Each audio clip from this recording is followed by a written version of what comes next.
Hello Mzansi, welcome back to another episode in our Farmer Mentor series, proudly brought to you by Farmers Inside Track. My name is Duncan Masiwa and I'm your host for this episode.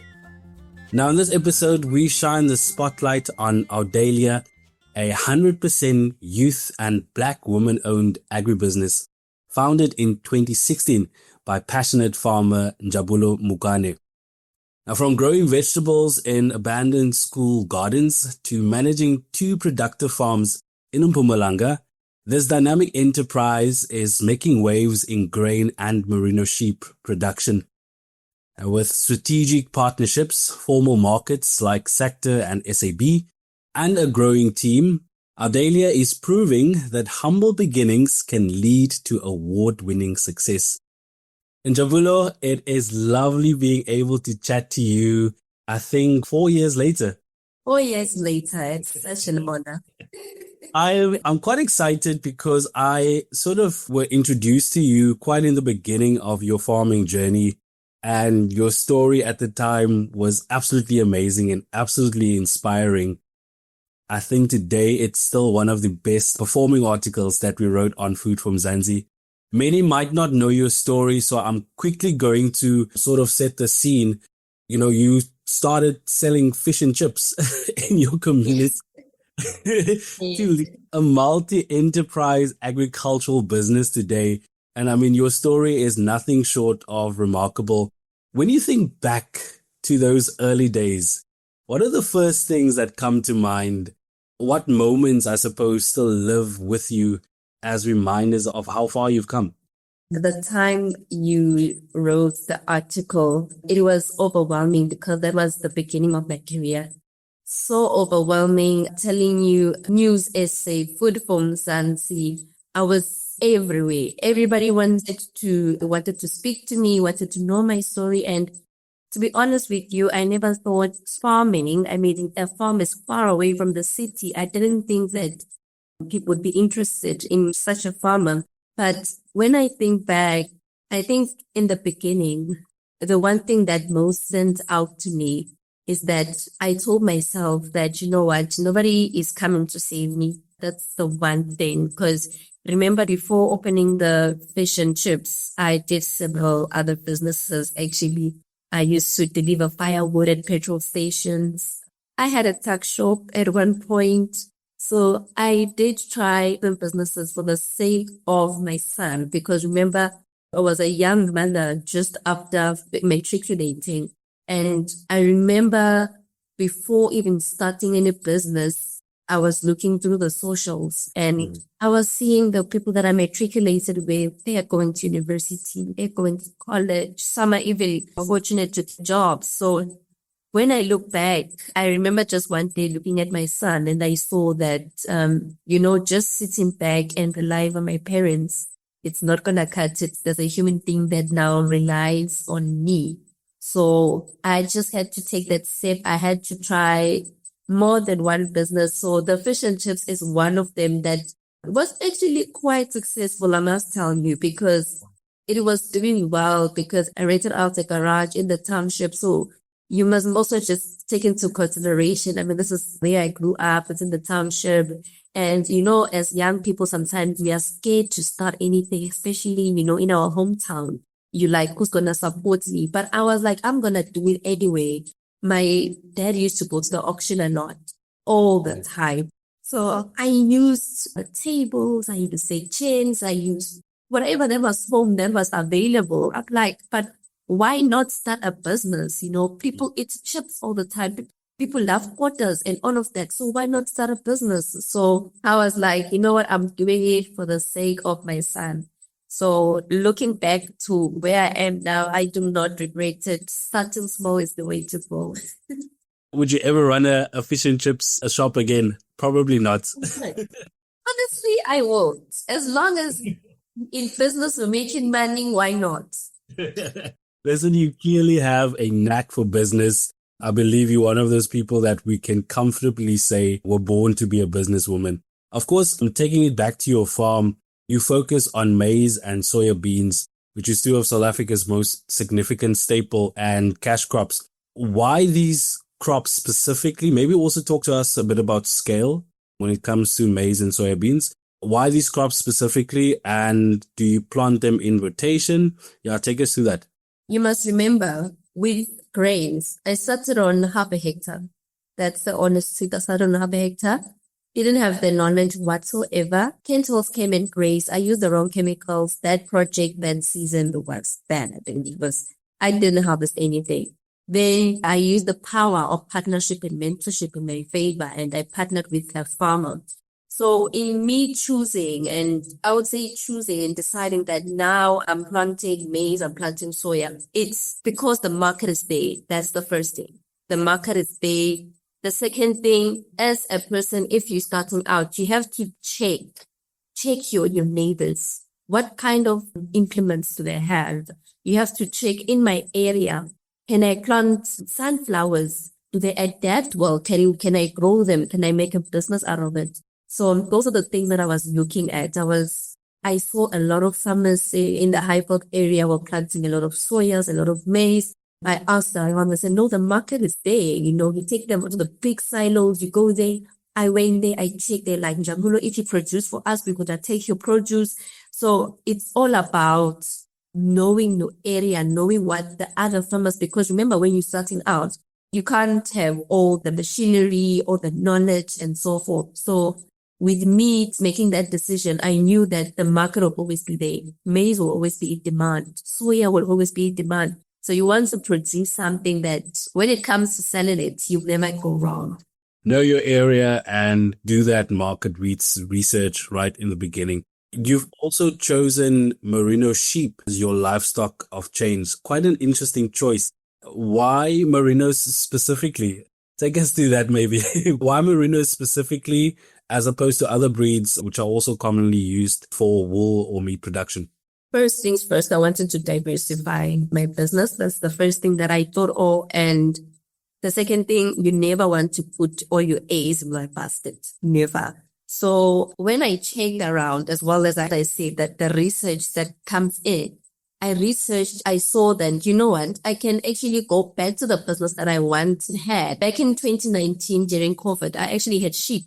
They were doing very well, but because of the debts, I ended up being forced to sell because people would come into the farm and steal my sheep. They ended up even beating up the workers.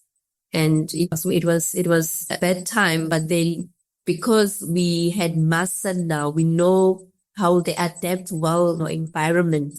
Now it's just opened a mall called Merino Mall because there's so many farmers that are doing well with merino. So, I was like, why also not benefit from both? I can be selling the wool.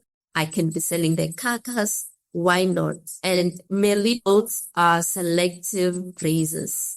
They're selective grazers. So I had to now look at what's going to make me money because I didn't want to just benefit only from the carcass. While keeping them, while they are producing some lambs for me, I could make money from the wool, right? Those are the reasons that I decided, let me get my sheep back because they do well. I have the right people in place because remember, in business, you must always have the people who know how, like people who will give you the medication, people who will give you the correct feed. I do my own feed as much as at this specific moment, I've planted 80 hectares of soya beans, but I've also partnered with other farmers that have land where we are doing bales. I've also partnered with other farmers that are producing maize. So that maize is for my sheep. I crush the maize, I mix it with molasses, SS200. There's three combination of things that I put in there, and we've got bales. So we ensure that for food security, always we've got feed for our livestock, even for ourselves. For the maize that we plant, it's not only for the livestock, but I also take it to the silos. And then when I go to the retail, I just give them my number. I'm able to get a space bill for the whole year. Even for the workers, they know when it comes to maize bill, they don't have to worry. We've got maize that is planted and they'll be getting maize bill for the whole year. It sounds so impressive, and I understand now why you are an award-winning farmer. From a business perspective, you've reached so many milestones that many dream of. You were awarded SACTA Young Farmer of the Year partnership with FarmSol. You were also one of top 5 winners at the Mpumalanga Hollywood Mbambela Business Awards. I know there's another award with the Department of Agriculture, Provincial Women Entrepreneur, and there was a special MEC award as well. What achievements have been particularly meaningful to you, not just on paper, Njabulo, but also in your heart, and how they have helped shape your vision for the future of your business? Being recognized is good, right? I've been recognized. It's crazy sometimes, when you think about it, that, oh my goodness, am I working that hard that the ANC now knows, like the president now knows me? And you'll come into a room and people will be like, no, that's her, but she's young, So you change the perspective of how people look at you. So that's also an achievement on its own. You find like people that are older than me and they come up to me, Njabulo, I want to start what you are doing. Like, it's so incredible. And, you look at this person, but this person is much older than me, who am I? So it shows that when they recognize you, it shows that there's something special that you're doing. There's something that is unique that you're doing. So with me, it's always the why. It always comes back to the why am I doing what I'm doing. With the first award that I got, the SACTA Young Farmer of the Year, I did not honestly expect that. I took a risk from planting 15 hectares at that time. I joined the program. I planted 200 hectares with them. And it shows that whatever story that you have, as long as you've got a story, then definitely there's someone who's going to back you. There's someone who's going to be willing to put money into your business. For me, the greatest milestone was being able to plan and execute by myself. Because the one thing that happened is season 2024, the season that has passed, I was told that they can no longer assist me with production inputs as, I was in the program, they were assisting me. So, but to me, that does not stop me from being a founder. As much as a lot of funds that goes in the production inputs, fertilizer is expensive, seeds is expensive, all of that is expensive. But because of now the relationships that I've built now with the suppliers, I've got farmers that are also supporting me. I knew that I would be able to continue. So one of the greatest milestones was me actually trusting myself and being confident in myself that I can grow Awdalia. I can continue to produce the yields that I've been producing and even better. So I was actually lucky, I would say, because I did a podcast earlier last year in the year and I was able to get an investor out of that. It was right after the program when they said they can't assist me. Then the investor stepped in. She's like, it's a young lady from Indonesia. She's like, Njabulo, I see your vision and you know what, I want us to work together. So we've been in talks for months now and, doing it alone is not always easy, but doing it together, I'm telling you, you go far. So yep. The milestone of trusting myself and knowing and having that confidence that I can still take the company where I envision it to be. You are doing amazing work in behind the scenes, and I'm always excited to share these kinds of stories so that farmers that look up to you and want to get to the scale that you operate on, they're able to learn from your journey. Of course, in Njabulo, your operation spans across 2 farms, Sunnyside in Nothe and Driehoek near Ermelo. How do you manage the day-to-day across both locations? It's crazy to me. Maybe take me through how you do that and what processes have you put in place to keep everything running smoothly? So never underestimate the power of systems. What will work at your farm might not work at my farm. So we create a culture. I believe that each and every business has a culture of saying this is how it's done. We follow that culture so that we can determine whether we are growing or not. Because if you do not have a culture, you're not doing things, the way that the business has set the value, the ethics, everything that is within the business, you need to make sure that you lead and you allow your workers to also express themselves. For me, I mean, I've got 2 farms, one at North Bay, the other one in Ermelo. I'm based in Ermelo. So the other one is when you take your Hendrina Road, it's close that side. But when you check the distance, the farms are about 50 kilometers apart. So it's very important to have systems in place, to have your own culture as a company. You must create your own systems, create your culture. Your guys must know this is how we do things here at this farm. What works for me might not work for you. So if you would take, for example, my farms are like 50 kilometers apart.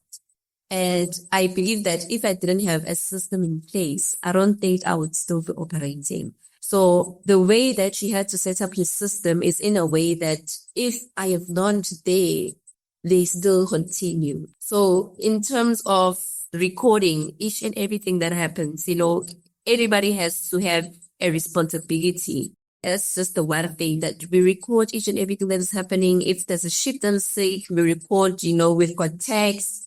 We need to know the history of that sheep from day one, steps foot on the farm up until salad, to how many babies it gave us, so that we know if there is no. At the farm at Lotte, I mean, I've got cameras everywhere. Technology is advanced, which is also a good thing. So that also, in a way, you can put a dummy camera there, but because your workers know that it's a camera, they're always on their feet. But it's setting with such processes in place that everybody knows they are wrong, what they need to do at what time. I think that also is a way of creating that culture and ensuring that everything goes according to the way it's supposed to go, because we all have a plan. So that plan must be executed the way that whatever that is written on paper. It's quite impressive to me, Njabulo. It sounds to me that you are running a well-oiled machine over there. Clearly doing more than trying. Of course, you also supply markets like SACTA and AFGRI, SA Brewery, BKB, Randagri. These are big organizations, right? What steps would you say did you take to build those kinds of relationships? And how important is trust, Njabulo, but also partnerships and I suppose a shared value? How has that been able to help you keep those doors open, especially as a young Black farmer? I'm a woman. That's an advantage on its own.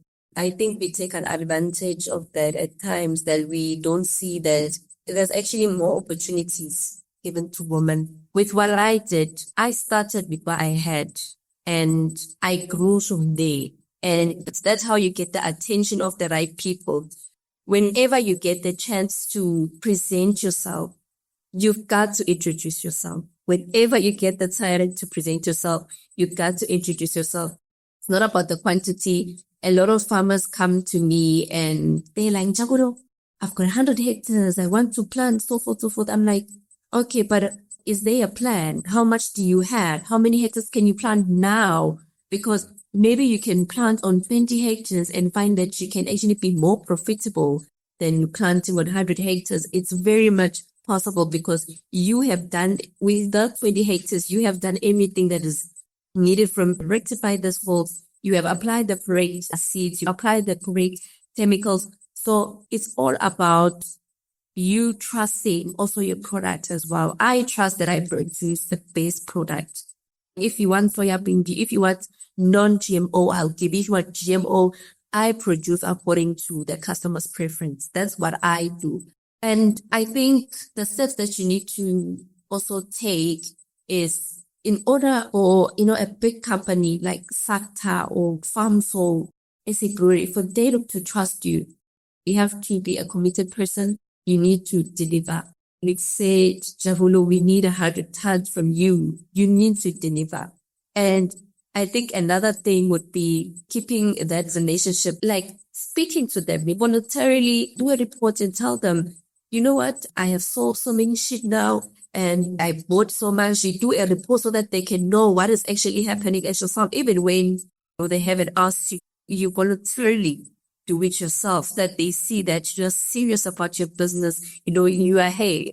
And that gives you an advantage because once they see the potential, there's a very high possibility that in their next important meeting, you'll be mentioned in big boardrooms. And, that's how business continues. They mention you, we go further. Actually brings me to my next point, because you mentioned now about having a plan in place. It's not just about scale. It's not about having access to land, which we often think is the most important part, right? Having access to land. No, the land is there. You just use what is vacant. The land is there. Use the land.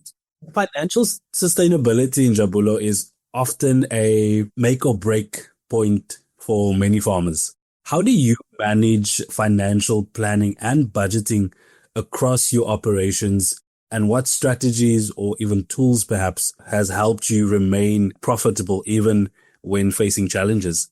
We go back to the business plan always. That's the first thing. We have a budget that is always in place. So already, all the production inputs, already, the machinery and so forth, all your expenses. And then, we estimate this is how much you're going to get. Can I start planning? I plan always in advance.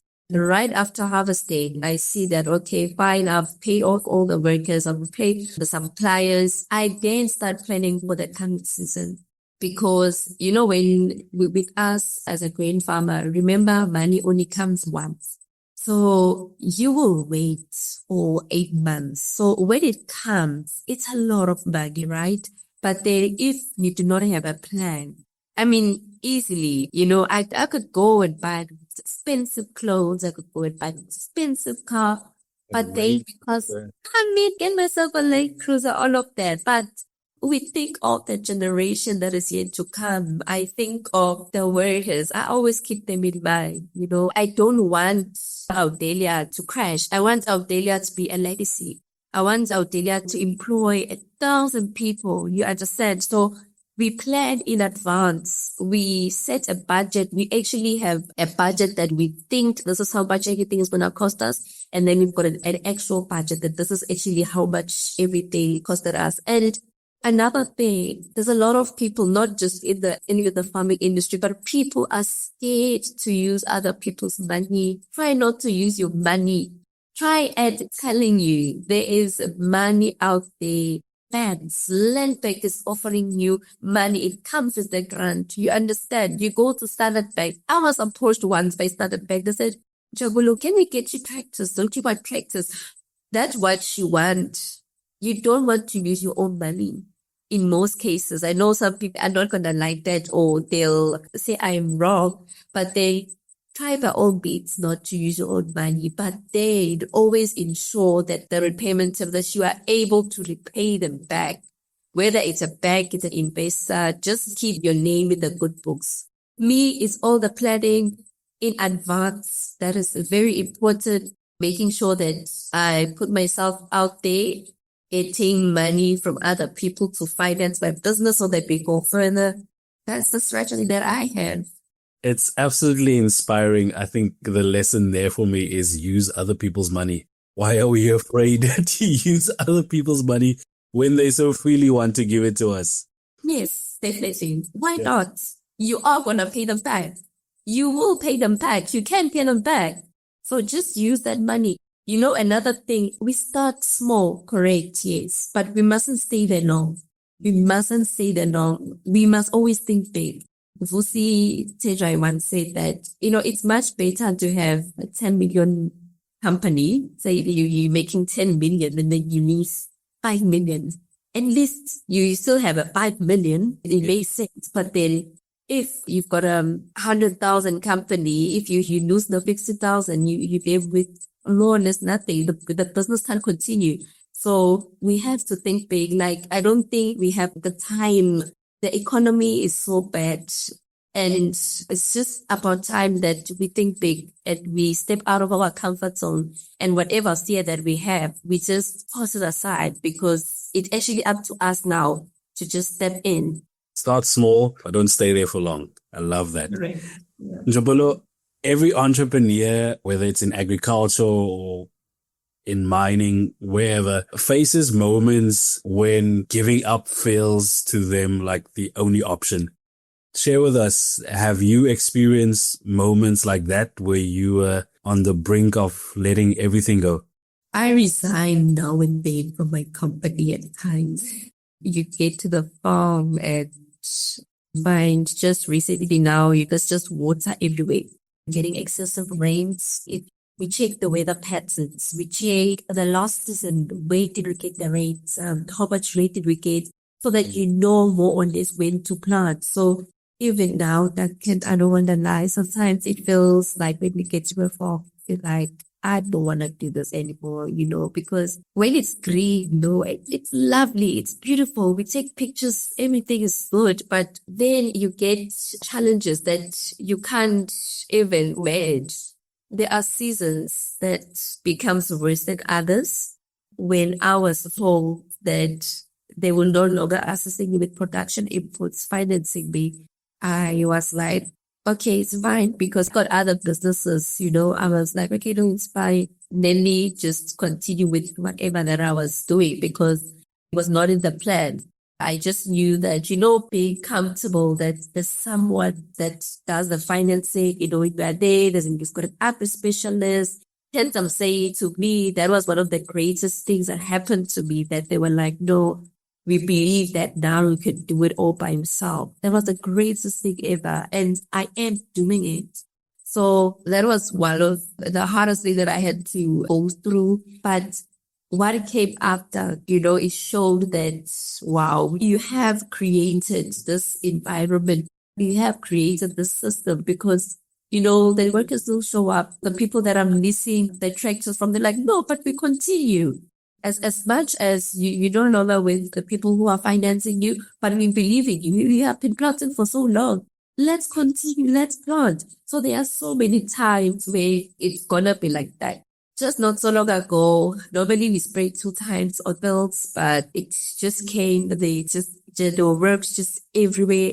Now we have to spray again. So it's not in the budget. So you also think of, will I be able to repay? Because that also comes back to the budgeting. You check the actual, because when you check the ones that you predict, you're thinking that this is more or less coverage I'm going to use. So when you identify more than that now, and when you are doing it all by yourself, I'm honest with you, or even with somebody assisting you, I'm honest with you. Remember, you have to pay back that money.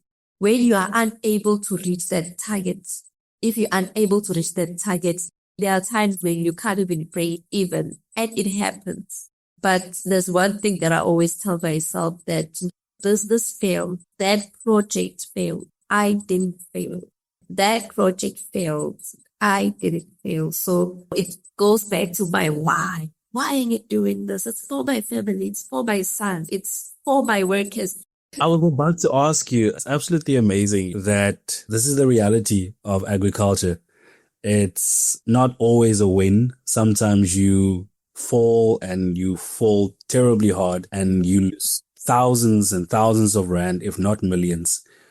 In those moments, what or who is your strength? I've got kids, the best thing ever. I've got 2 kids. I've got a son, I've got a daughter, and I've got family. I'm very lucky. I still have a mom. I still have a dad.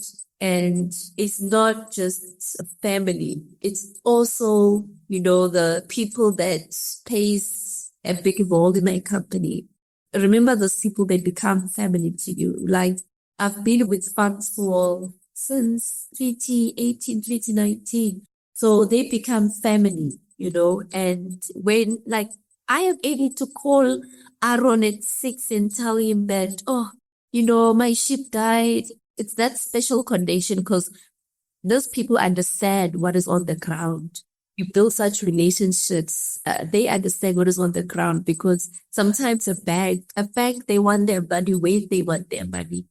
It's not like they're gonna understand that, okay, there was a blue, so unfortunately, all the sheep died, or there was whatever. The bank wants their money when it's time for them to get their money. So with farm soul, that become family. I'm able to go back to them and say, so what do I do here? How do I do this? As much as they say, you know what, you can stand on your own now, and you can do this. We believe that you can do this, but they are always still there. And because it's always within you, it's always within you, because you might lose it. And there are farmers that I know, even in the state that has even committed suicide because they have lost, high that they couldn't harvest and they store for them. So it's within you, it's within you to understand that such things happen. They happened there are times where it's possible that you can't harvest, but there's still another time, as long as we are still living, still alive, we continue. If I listen to you, I think it's important to have a tribe around you that really can support you in those difficult moments where you yourself don't see a way out of it. And it seems like you're very blessed in having a good tribe of people around you. I'm mentoring a lot of farmers, and there are times where they will just call and be like, no, Ceci, we're just checking up on you, and there are those people that are like, if you give up, what about us? So for me, it's not an option. I'm mentoring a lot of some are doing chicken, some are doing potatoes, but because remember now, it all comes down. It's still a business. It all comes down. With farming, anything can happen. Hence I'm doing a lot of partnerships. But whenever I am down, I go to my farmers. I'm like, guys, it's raining. It keeps on raining. The rain doesn't want to stop. So that helps. You have to have that support system and ensure that it's people that think are like you, that think like you. Because if you have people by your side that are going to just put you down and be like, this thing is not working, because I've had that. Even worse, I've had it with family. Why do you want to start this? You're still young. And if you're going to surround yourself with such people, you're not going to do anything. You're not going to do anything. The surrounding is very important. Njabulo, you've been very gracious with your time. Much appreciated. The last question, there's a young farmer that's listening to you right now who dreams of reaching the scale, the professionalism, and also the impact that you've achieved. What is your message to them, especially when the path ahead feels uncertain and it seems like the odds are stacked against them? What's your message? It is uncertain, but we have to put fear aside and remember that we will not always be young people. I'm still youth, but there are things that I would not be able to do when I get older. We always have to celebrate the little wins. I think sometimes we become too hard on ourselves. Celebrate the little wins. Celebrate yourself. One thing, wake up every day. Wake up. Do your bed, do something, try something, and try again tomorrow. And remember that as much as there's so many things that is happening, you got to be strong and remember that nobody is coming to save you. There's no one that is coming to save you. No one is going to acknowledge you up until you have made a name for yourself. So in able to be known, in able for somebody to buy something from you, then you have to make yourself known.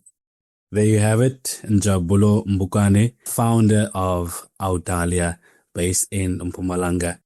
You can, of course, read more on this topic by visiting www.foodfromzansi.co.za. Remember to subscribe to our podcast on your favorite platform so you never miss any of the episodes. From me, Duncan Masiwa, our technical producer, Megan van der Vent, and the rest of #Team Food from Zanzi, thanks for listening.